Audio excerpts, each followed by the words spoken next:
सत्य असेल तेच दिसेल. सोलापूर महापालिका सार्वत्रिक निवडणूक 2025 ते 26 मध्ये ऐतिहासिक यश मिळवलेल्या भारतीय जनता पार्टीने आपली पुढील वाटचाल ठरवताना भाजपच्या गटनेतेपदी नरेंद्र काळे यांची सर्वानुमते निवड केली असून या निर्णयामुळे महापालिकेतील सत्ता कारणात भाजपचं नेतृत्व अधिक भक्कम झाल्याचं चित्र स्पष्ट झालंय.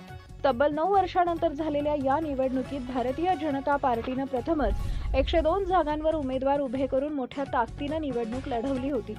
सोलापूरच्या मतदारांनी भाजपावर विश्वास दाखवत मतदान रूपी भरभरून आशीर्वाद दिला असून या निवडणुकीतून तब्बल भाजपाचे 87 नगरसेवक निवडून आले आहेत.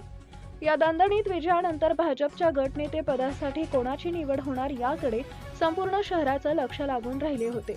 अखेर इच्छुकांनी या पदासाठी प्रयत्न केले, मात्र अखेर पक्षश्रेष्ठींनी सर्व बाजूंनी विचार करून नरेंद्र काळे यांच्यावर शिक्कामोर्तब केले.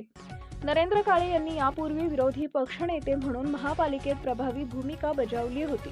तसेच शहर अध्यक्ष असताना पक्ष संघटन मजबूत करण्यासाठी त्यांनी केलेलं कार्य, सर्व नगरसेवकांना सोबत घेऊन काम करण्याची त्यांची नेतृत्व क्षमता आणि संघटन कौशल्य यांचा विचार करून ही निवड करण्यात आल्याचं सांगण्यात आलं आहे.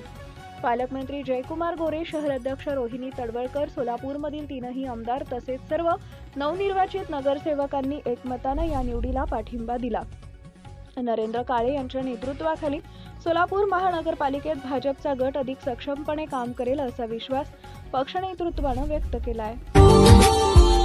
Subscribe now and press the bell icon. Never miss an update.